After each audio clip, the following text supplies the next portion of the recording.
بسم الله الرحمن الرحيم والشمس وضحاها والقمر إذا تلاها والنهار إذا جلاها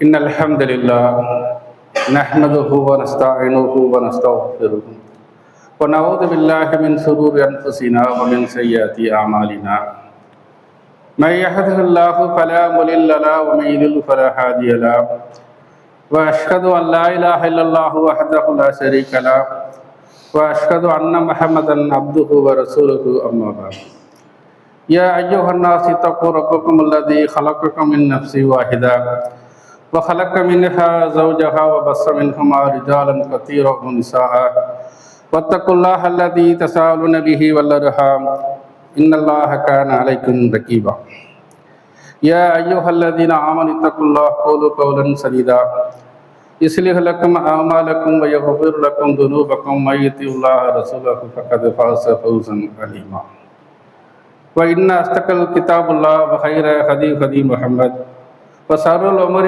محدثاتها وكل محدثة بدعة وكل بدعة ضلالة وكل ضلالة في النار يا أيها الذين آمنوا اتقوا الله حق تقاته ولا تموتن إلا وأنتم مسلمون اللهم صل على محمد وعلى آل محمد كما صليت على إبراهيم وعلى آل إبراهيم إنك حميد مجيد اللهم بارك على محمد وعلى آل محمد كما باركت على إبراهيم وعلى آل إبراهيم إنك حميد مجيد நிச்சயமாக புகழும் புகழ்ச்சியும் ஏகனாகிய அல்லாஹு தாலாவிற்கே.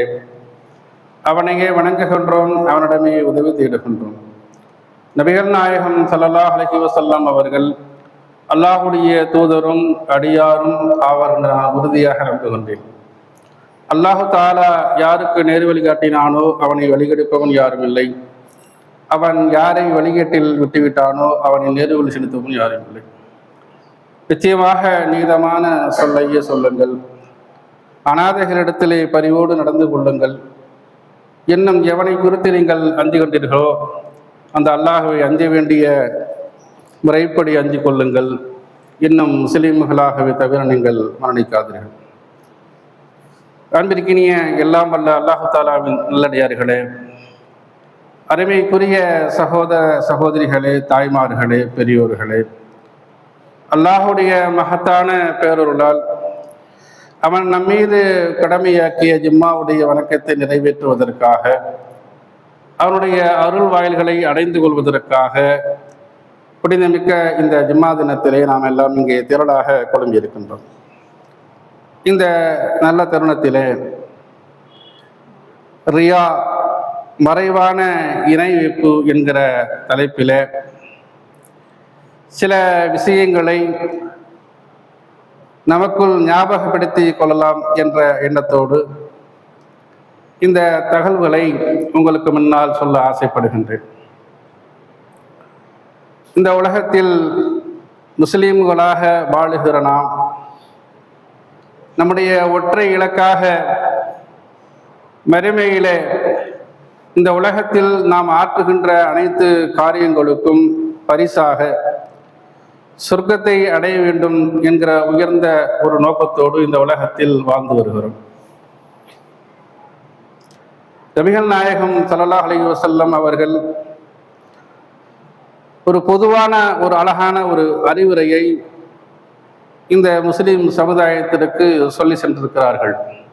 என்ன அந்த அறிவுரை என்று சொன்னால், இன்னமும் ஆமாலு பின்னியா, எண்ணங்களை கொண்டுதான் செயல்கள் அமைகிறது.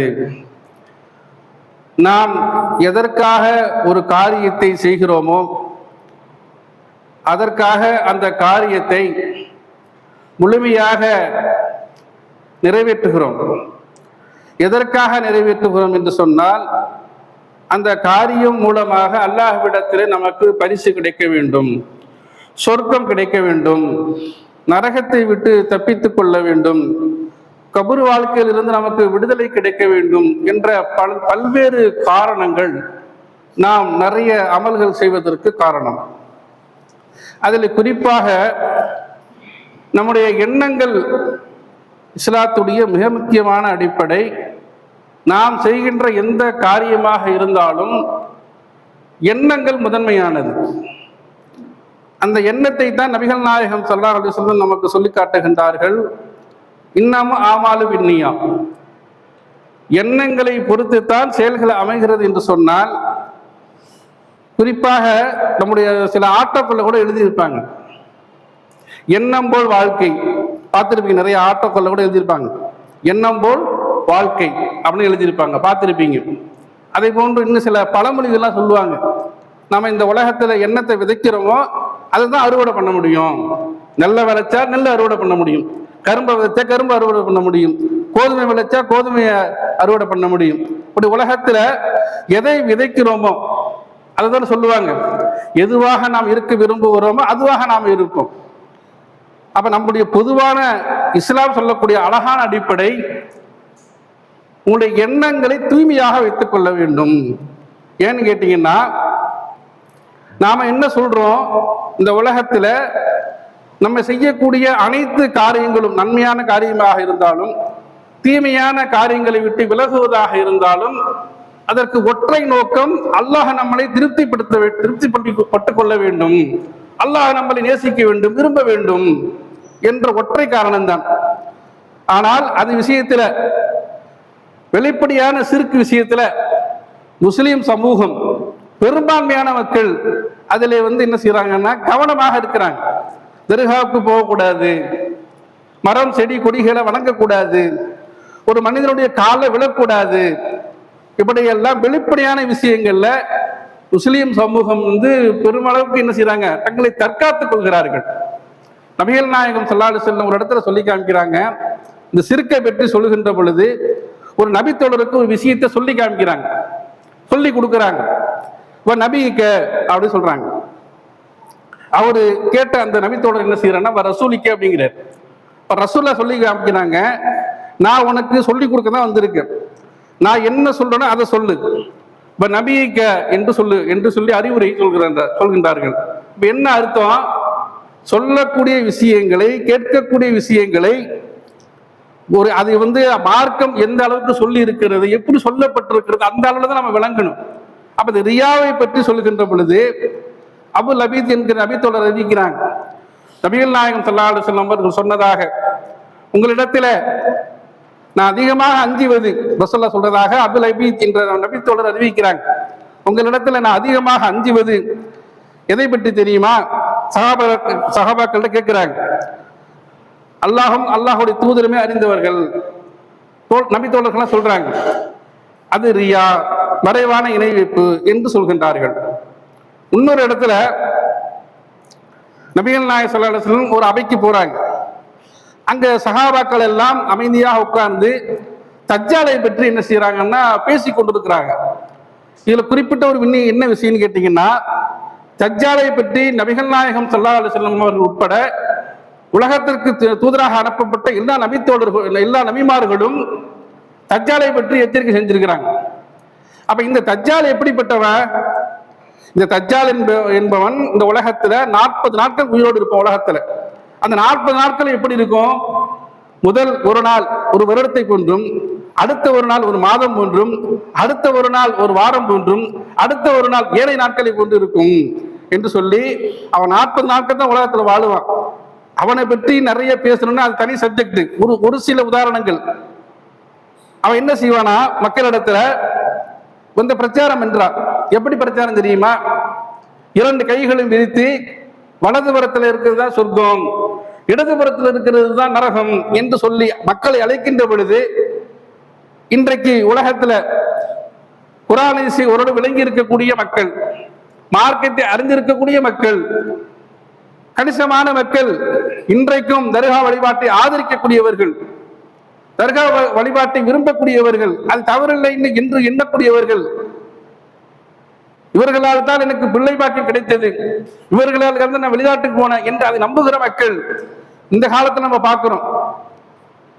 இன்னும் அவன் வருகின்ற பொழுது அந்த நேரத்தில் குறிப்பிட்ட சில மக்கள் இப்படி இருப்பாங்க, மூட்டிக கொள்கையில மூழ்கி இருப்பாங்க. இன்னைக்கு இருக்கிற மாதிரி அன்னைக்கு இருப்பாங்க. இப்ப அன்னைக்கு கேட்கின்ற பொழுது அவன் என்ன செய்வாங்க, சரியான குர்ஆன் ஹதீஸை அல்லாஹ்வாக அறிந்திருக்கிற மக்கள் என்ன செய்வாங்க, அந்த எச்சரிக்கை ஞாபகப்படுத்தி அவன் எதை நரகம் என்று சொல்கின்றானோ அதுல போய் மூமின்கள் விடுவார்கள், அவன் எதை சொர்க்கம் என்று சொல்கின்றானோ அதுல அறியாத மக்கள் போய் விடுவாங்க. அப்படிப்பட்ட ஒரு மிகப்பெரிய ஒரு குழப்பத்தை அவன் ஏற்படுத்துவான். ஒரு மனிதனை உயிரோடு விட்டு விட்டு ஒரு மனிதனை கொல்லுவான். அப்ப மக்கள்கிட்ட சொல்லுவான், பத்தியா இது எதனுடைய தன்மை தெரியுமா, நான் ஒருத்தன் உயிரோடு விட்டு ஒருத்தன் கொண்டுட்டேன் பத்தியா என்று சொல்லி மக்களிடத்துல பிரச்சாரம் பண்ணுவான். இப்படி தஜ்ஜாலை பற்றி தஜ்ஜாலுடைய குழப்பங்கள் மிக அதிகமாக இருக்கக்கூடிய காலகட்டம். எந்த அளவுக்கு என்று சொன்னால் ஈசா அலைஹிஸ்ஸலாம் அவர்கள் வந்துதான் அவனை கொல்லுவாங்க என்கிற அளவுக்கு ஹதீஸ்ல சொல்லப்பட்டிருக்கிறது. இப்ப இதை பற்றி தான் நபித்தோழர்கள் பேசிட்டு இருக்கிறாங்க. எவ்வளவு பெரிய குழப்பம்! நம்ம 5 வக்து தொழுகையிலையும் ஃபர்லான தொழுகையா இருந்தாலும் சரிதான், சுன்னத்தான தொழுகையாக இருந்தாலும் சரிதான், நஃபிலான வணக்கமாக இருந்தாலும் சரிதான், எல்லா தொழுகையிலும் நாம் என்ன செய்வோம்னா அத்தஹியாத்து இருப்பில் அதிகமாக நம்ம தஜ்ஜாலுடைய குழப்பத்தை விட்டும் பாதுகாப்பத்தோட சொல்லுமாறு நபிகள் நாயகம் ஸல்லல்லாஹு அலைஹி வஸல்லம் அவர்கள் சொல்லி இருக்கிறாங்க. அதை நம்ம கேட்டுக்கிட்டு இருக்கிறோம். அப்பேற்பட்ட ஒரு குழப்பம், அதையே தாங்க முடியாத ஒரு மனித சமுதாயம், அதை விட அதல பாதாளத்துல தப்பிக்க முடியாத ஒரு விஷயம் இருக்கிறது என்று சொன்னால் நபிகள் நாயகம் ஸல்லல்லாஹு அலைஹி வஸல்லம் சொல்றாங்க, அதுதான் ரியா. எப்படிப்பட்ட எச்சரிக்கை! இஸ்லாத்தை பொறுத்தவரையிலும் ஒரு அழகான ஒரு சித்தாந்தம். எப்படிப்பட்ட சித்தாந்தம் தெரியுமா? வெளிப்படையான தோட்டத்தெல்லாம் இஸ்லாம் பார்க்கவே பார்க்காது.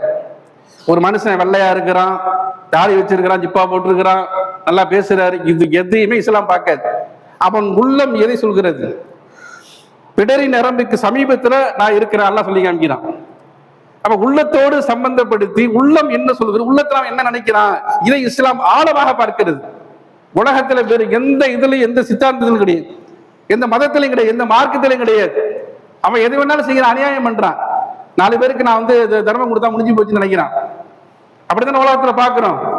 உலகத்துல என்ன வேணாலும் அநியாயம் பண்றான், காசு மக்களுடைய பொருளாதாரத்தை திருடுறான், என்னென்னமோ அநியாயம் நடக்குது. கோயில்ல போய் என்ன செய்யறான், அங்க போய் பாவம் பண்ணி கேட்கிறான், சர்ச்சில் பாவம் பண்ணி கேட்கிறான். இது வெளிப்படையாக நடக்குது. ஆனா இஸ்லாத்தை பொறுத்த வரையிலும் உங்களுடைய அந்தரங்கம், நீங்கள் மறைவானதை உள்ளுக்குள்ள நீங்க மனசுக்குள்ள என்ன என்றீங்கிறத கூட நான் அணிவேன் எல்லாம் சொல்லி காமிக்கிறான். அப்படிப்பட்ட விஷயம். அப்ப ரியா என்பது எப்படிப்பட்ட விஷயம்? நபிகள் நாயகம் ஸல்லல்லாஹு அலைஹி வஸல்லம் சொல்லி காமிக்கிறேன், உள்ள சம்பந்தப்பட்ட விஷயம்.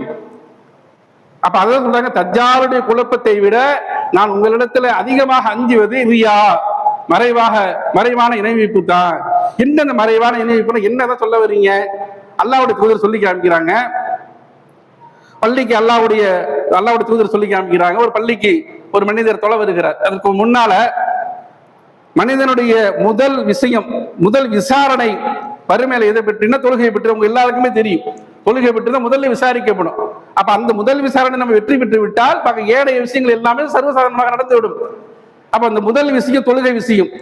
அந்த தொழுகை விஷயத்துல ரசூலுல்லாஹ் சொல்லி காமிக்கிறாங்க, அங்க ஒரு மனிதர் தொலை வருகிறார்.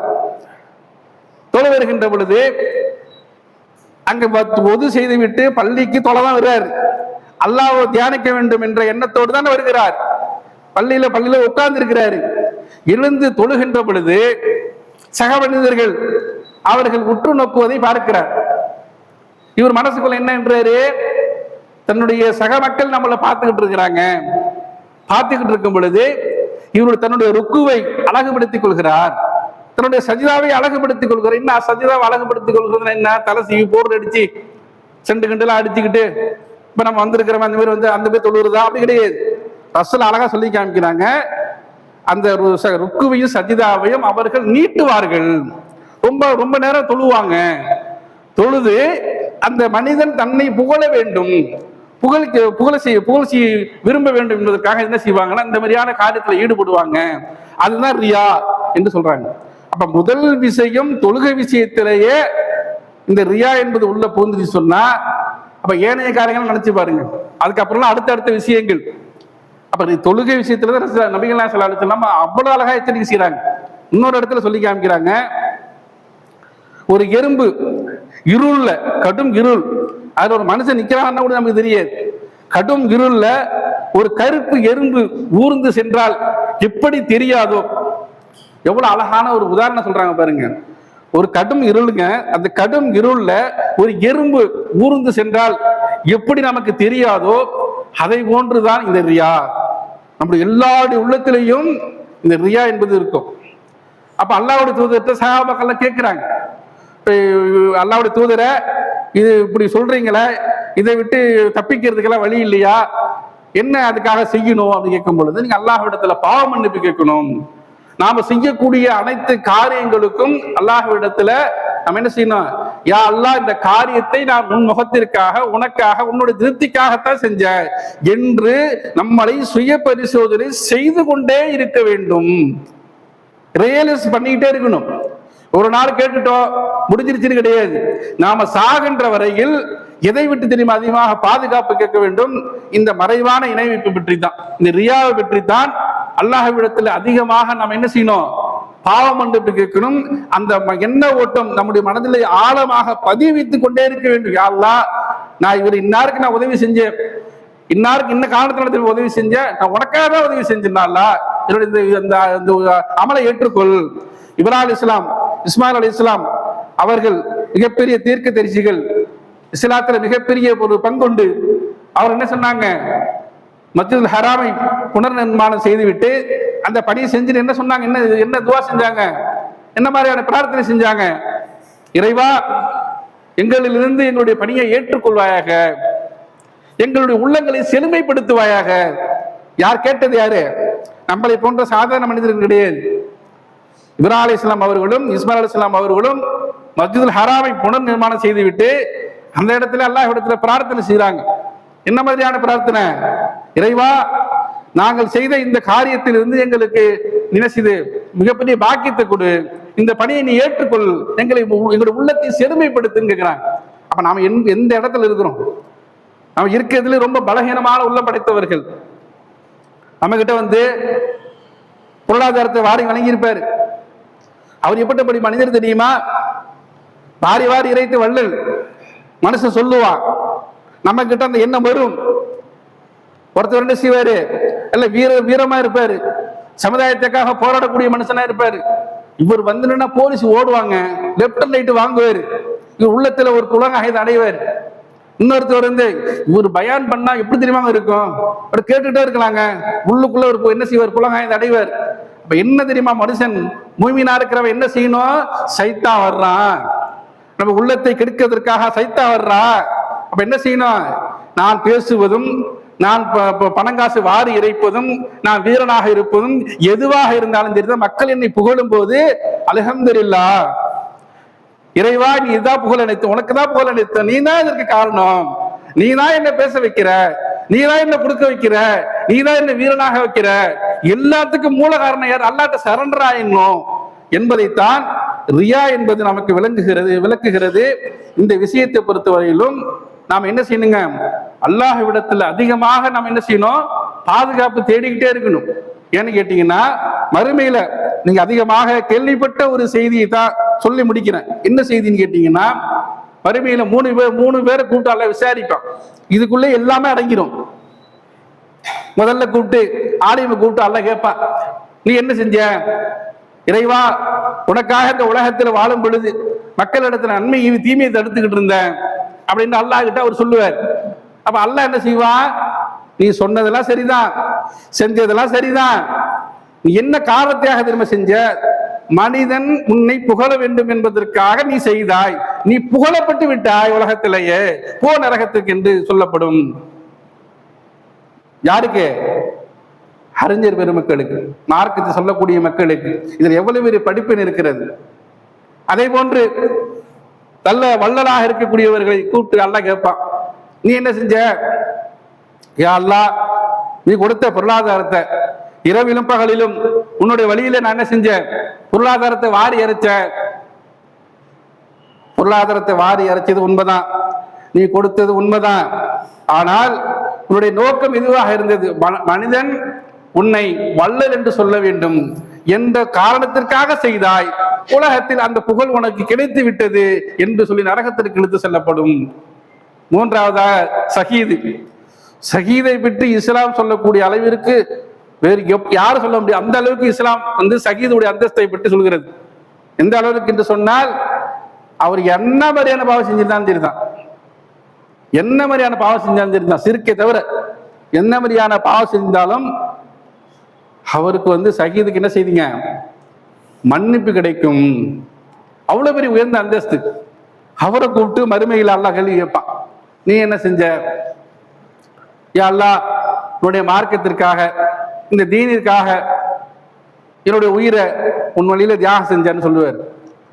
நீ உயிர் நீத்தது எல்லாமே சரிதான், ஆனால் உன்னை வீரன் என்று புகழ வேண்டும் என்பதற்காகத்தான் நீ இந்த உலகத்துல காரியத்தை செஞ்ச என்று சொல்லி நரகத்திற்கு இழுத்து செல்கின்ற உத்தரவிடப்படும் என்று அல்லாஹ் சொல்வதாக நபி ஸல்லல்லாஹு அலைஹி வஸல்லம் சொல்லி காமிக்கிறாங்கன்னா, நாம் இந்த உலகத்துல முஸ்லீம்களாக இருக்கிறோம், முஸ்லீம்களாக வாழ்றோம். நாம குறிப்பாக மற்ற காரியங்களை கூட இலகுவா செஞ்சிருவோம். பொருளாதாரத்தை கொடுக்குறதுனா கூட டக்குன்னு கொடுத்துருவோம்.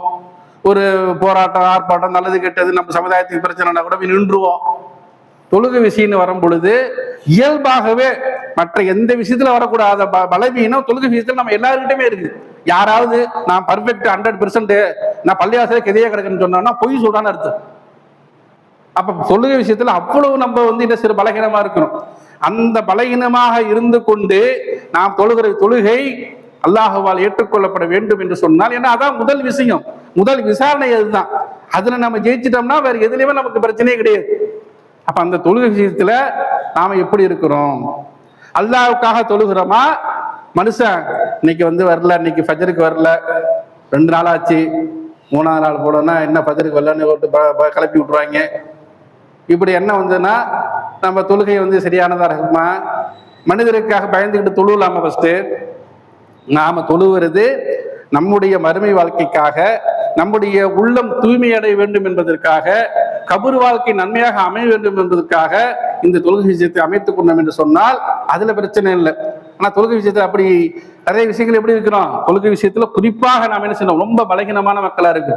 அப்ப தொழுகை விஷயத்தை பொறுத்தவரையிலும் அல்லாஹ் என்ன நினைக்கிறான், அல்லாஹ்வுடைய தூதர் சொல்லி காமிக்கிறாங்க, நீங்க இறைவனை வணங்குகின்ற பொழுது, பள்ளியில இறைவன் நீங்க வணங்குகின்ற பொழுது எப்படி வணங்கணும்? சில பேர் தொழுகை நிற்கலாம் பார்ப்பான், சில பேர் தக்பீர் கட்டிக்கிட்டு கொட்டாய் விடுவாங்க, பார்த்துருப்பீங்க. சில பேர் காலை இப்படி நின்று இப்படி நிற்பாங்க. ஒரு அதபு இருக்காதுன்னு சொல்லுவாங்க. அதபுன்னு சொல்லுவாங்களா இல்லையா? அது இருக்காது. நான் என்ன கேட்கிறேன், ஒரு ஒரு ஒரு ஆபீசரை சந்திக்க போறோம், ஒரு மாவட்ட கலெக்டரை சந்திக்க போறோம், இல்ல ஒரு ஊர்ல உள்ள ஊராட்சி தலைவரை சந்திக்க போறோம், பேரூராட்சி தலைவரை சந்திக்க போறோம். இப்படி போய் நிற்போமா? நிற்க மாட்டோம்.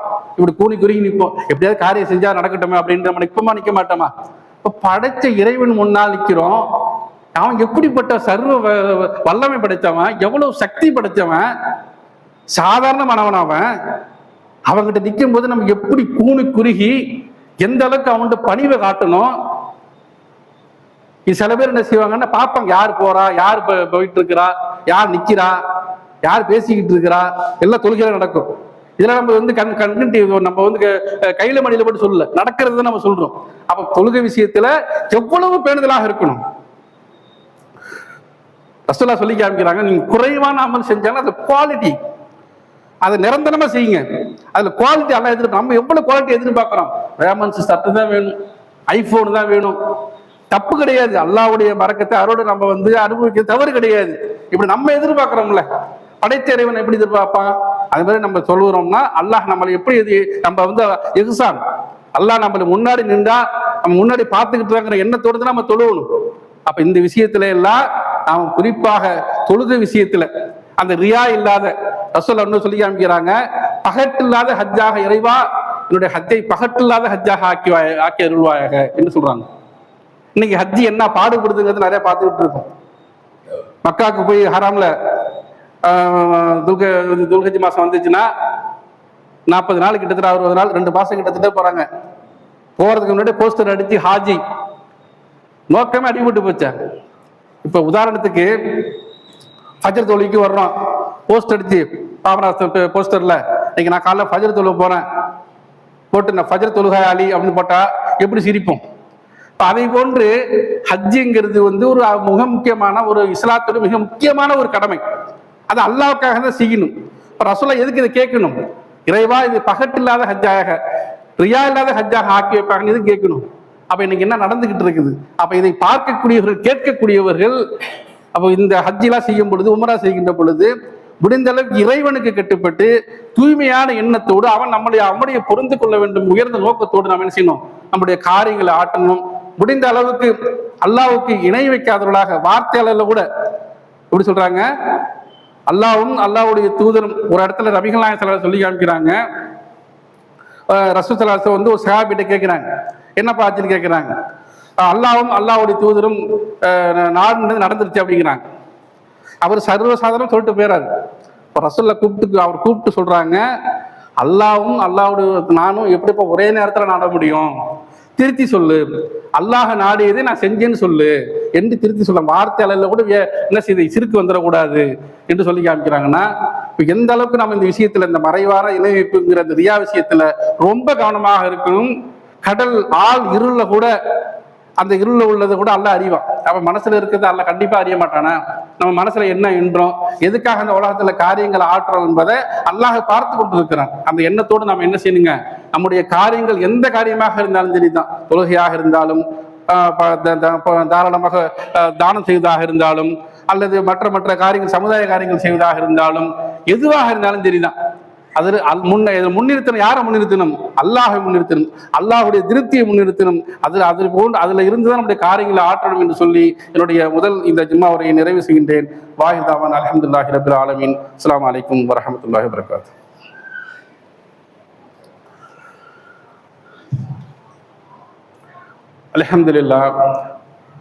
அல்ஹம்துலில்லாஹி ரப்பில் ஆலமீன். அன்பிற்கினிய சகோதர சகோதரிகளே, தாய்மார்களே, பெரியோர்களே, கடந்த சில தினங்களுக்கு முன்னால் தந்தி டிவியில பணியாற்றி கொண்டிருந்த ரங்கராஜ் பாண்டே என்று சொல்லக்கூடிய நெறியாளர் இப்பொழுது சாணக்கியா என்ற ஒரு தொலைக்காட்சியை நடத்தி வருகிறார். 2-3 செகண்ட் வரக்கூடிய ஒரு செய்தியை, விஷ விதையை இந்த சமுதாயத்தை பற்றி அவன் தூவி செல்கிறான். என்ன அந்த விஷயம்னா, எத்தனை பேர் பார்த்துருப்பீங்கன்னு தெரியல. அவன் என்ன ஒரு செய்தியை பதிவு பண்றான்னா, முகலாயருடைய ஆட்சி காலத்துல வந்து ஜிஸ்யா வரி இந்துக்களுக்குன்னு சொல்லிட்டு முகலாயர் ஆட்சி காலத்துல போடப்பட்டது. அது இந்துக்களுக்கு மாத்திரமல்ல, முஸ்லிம்களுக்கும் என்ன செய்யுதுன்னா ஜக்காத் என்ற வரியும் கட்டாயமாக வசூல் செய்தார்கள். அதே போன்று கிறிஸ்தவர்களுக்கு அவர்களுக்கும் எல்லாருக்கும் பாரபட்சம் இல்லாமல் அந்த சட்டத்தை முகலாய மன்னர்கள் போட்டார்கள். அது வரலாறு. இவன் என்ன விஷயத்தை வந்து ஊடகத்துல பதிவு பண்றான்னா, நல்ல வேலை இப்ப நம்ம எல்லாம் இந்துக்கள்லாம் பாதுகாப்பா இருக்கிறோம், இப்பெல்லாம் நம்ம எந்த வரியும் கட்டாம இருக்கிறோம், முஸ்லீம்களுடைய ஆட்சியில வந்து ஜிசியா என்ற வரியை 18% வரியை போட்டாங்க என்று சொல்லி அந்த செய்தியை வந்து பதிவு பண்றான்.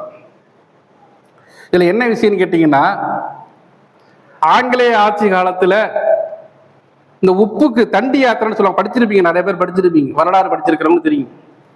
தண்டி யாத்திரைன்னு இதுக்கு பேரு. அதுல வந்து என்னன்னா உப்புக்கு வரி போட்டோம். ஆங்கிலேய ஆட்சி காலத்துல உப்புக்கு வரி போட்டோம். உப்புக்கு எப்படி நீ வரி போடலாம் என்று சொல்லி காந்தி வந்து ஒத்துழையாமை இயக்கம் நடத்தினார். இன்னைக்கு வரியை நீங்க பத்தி பேசணும்னா ஒரு 2 மணி நேரம் 3 மணி நேரம் பேசலாம். இன்னைக்கு வந்து சென்ட்ரல் கவர்மெண்ட், ஒன்றிய அரசு போடுகின்ற வரியை பத்தி நம்ம பேசணும்னு சொன்னோம்னா மணி கணக்கில் பேசலாம். எதை தொட்டாலும் எதை எடுத்தாலும் வரி. சென்ட்ரல் கவர்மெண்ட் 48% எனக்கு தெரியல, கரெக்டாக தெரியல எனக்கு. அதே மாதிரி இந்திய ஸ்டேட் கவர்மெண்ட் 25 18 அப்படின்னு வச்சுக்கிறேங்க. இந்த அளவுக்கு என்ன செய்யுதுன்னா வரியை வந்து இந்திய மக்கள் மீது சுமத்துறாங்க. ஒரு காரு வாங்க போனா அதுல என்னென்ன வரி போடப்படுமோ அவ்வளவு வரி. ஒரு அற்பமாக கடைக்கு நின்று இட்லி சாப்பிட போனா 2 இட்லி சாப்பிட்டோம்னா 20 ரூபா, அதுக்கு வரி 12 ரூபா. இன்னும் உயர்தர ஹோட்டலுக்கெல்லாம் போனோம்னா அது இப்படி கணக்கே கிடையாது. இன்னைக்கு எதை எடுத்தாலும் இன்னைக்கு வரின்னா வந்து கதறலாம். அப்படி வந்து எந்த பொருளை வாங்கினாலும் சரிதான், எதை எடுத்துக்கிட்டாலும் சரிதான், வரின்னா அவ்வளவு வரி இன்னைக்கு இந்திய மக்கள் மீது சுமத்தி இந்திய மக்கள் அந்த அளவுக்கு வாட்டி வதைத்து கொண்டிருக்கிற ஒரு அரசாங்கம் நடந்து கொண்டிருக்கிறது. அதை முழு பூசணிக்காயை சோற்றில் மறைப்பது போல இவன் சம்பந்தமே இல்லாம என்ன செய்யறான்னா, முகலாயர்கள் ஆட்சி காலத்துல வந்து திசியாண்ட வந்து இந்துக்கள் மீது வரி போட்டாங்க, இன்னும் முஸ்லீம்கள் எல்லாம் வரி கட்டாம சொகுசா வாழ்ந்தார்கள் என்று சொன்னது போல தவறான வரலாறுகளை பதிவு செய்கின்ற ஒரு நிலையை அவன் வந்து என்ன செய்யறான், தொடர்ந்து பரப்பிக்கிட்டு இருக்கான். இதுல குறிப்பாக முஸ்லீம் சமூகம் என்ன செய்யணும்னா, நம்முடைய மார்க்கம் முதன்மையானது, அதுல வணக்க வழிபாடுகள் முதன்மையானது. அதை போன்று அதை தாண்டி நம்மளை சுற்றி என்ன நடந்து கொண்டிருக்கிறது, நம்முடைய சமுதாயத்தை பற்றி, இந்த இஸ்லாத்தை பற்றி என்ன சதி வேலைகள் பின்னப்பட்டு கொண்டிருக்கிறது என்பதையெல்லாம் நாம கண்டிப்பாக என்ன செய்யணுங்க, ஊடகங்களை வந்து அதிகமாக பார்க்கணும். குறிப்பாக சோசியல் மீடியாவில் சில விஷயங்கள் வந்து டிவியில் வராத விஷயங்கள் கூட சோசியல் மீடியாவில் அதிகமாக வருது. நார்த் இந்தியாவில் குறிப்பாக பீகாரில் 2 நிமிஷத்தில் முடிச்சிடுறேன். நார்த் இந்தியாவில் பீகாரில் கிட்டத்தட்ட 84 லட்சம் முஸ்லீம்களுடைய ஓட்டுகள் திருடப்பட்டுள்ளது. அஸ்ஸாமில் சில பகுதிகளில் முஸ்லீம் மக்கள் என்ன செய்யறாங்கன்னா, அந்த முகாம்களுக்கு அழைத்து சென்று அவங்களாம் குடியுரிமை இல்லாதவர்கள் சொல்லி அழைத்து செஞ்சு அந்த மாதிரியான வேலையை செஞ்சுக்கிட்டு இருக்கிறான். இப்போ ஆங்கொன்று இங்கொன்றுமாக இந்த என்ஆர்சி என்பிசிக்கு அதுக்கு மாற்றாக என்ன செய்யறாங்க, இந்த எஸ்ஐஆரை கொண்டு வந்து அதை உள்ள திரிச்சு, நீ இந்திய குடிமகனா, நீ இந்த ஆவணம் இருக்குதா, உங்க 1987 முன்னாடி உங்க அப்பா எங்க ஓட்டு போட்டாரு, உங்க தாத்தா எங்க ஓட்டு போட்டாரு, எந்த தொகுதியில இருந்தாரு, எந்த வார்டுல இருந்தாரு, நமக்கு நேத்தி உள்ளது நமக்கு மறந்து போயிடுச்சு. நம்ம எப்போ ஓட்டு போட்டது நமக்கு தெரிய மாட்டேங்குது. நம்ம அத்தா எங்க போட்டாரு, எங்க தாத்தா எங்க போட்டாரு, இந்த வரலாறு இடத்துல சொல்றா. அப்ப எல்லா ஊடக நடுநிலையாளர்கள் என்ன சொல்றாங்கன்னா, இது எஸ்சிஆருங்கிறது வந்து என்பிசியுடைய என்ஆர்சியோட ஒரு மறு வடிவம் என்று சொல்றாங்க. அதை சான்று பகர்வது போலதான் இன்றைக்கு நொடிக்கு ஒரு தரம் இன்னைக்கு செய்திகளை எடுத்தீங்கன்னா, தங்க நெட்டு சொல்லுவாங்களா இல்லையா, டெய்லி ஒரு அப்டேட் வந்துட்டே இருக்குமா இல்லையா, தங்க நெட்டை பார்த்து படிச்சிருப்பீங்க, ஒவ்வொரு நாளும் அப்டேட் வந்துட்டே இருக்கும். அதே போல இந்த எஸ்ஐஆரை பற்றி ஒவ்வொரு நாளும் ஒரு அப்டேட் வந்துகிட்டே இருக்குது. எது உண்மையான செய்தி, எது வதந்தி என்று நம்ப முடியாத அளவுக்கு நிறைய செய்திகள் வந்து கொண்டிருக்கிறது. இதுல குறிப்பாக நாம் என்ன செய்யணும்னா, அது சரியான செய்திகளை கண்டறிந்து இன்னும் யாரெல்லாம் இந்த ஃபார்மை ஃபில் பண்ணாம இருக்கிறாங்களோ முடிந்த அளவுக்கு என்ன செய்யுதுங்க, நம்முடைய ஜமாத்துகள்ல முஹல்லாக்கள்ல முஸ்லீம் சகோதரர்கள் முன்னெடுப்பு எடுத்து என்ன செய்யுங்க, அந்த நம்ம மக்கள் நிறைய பேர் அறியாமல் இருப்பாங்க, படிப்பறிவு இல்லாமல் இருப்பாங்க, இதை பற்றி ஞானம் அறிவு இல்லாமல் இருப்பாங்க. அந்த மக்களுக்கெல்லாம் இந்த செய்தியை எடுத்து சொல்லி முடிந்த அளவுக்கு இந்த ஃபார்முகளை ஃபில் பண்ணி அந்த தேதிக்குள்ள கொடுப்பதற்கு நாம் என்ன செய்யுங்க, முடிந்த அளவுக்கு முயற்சி செய்யணும்.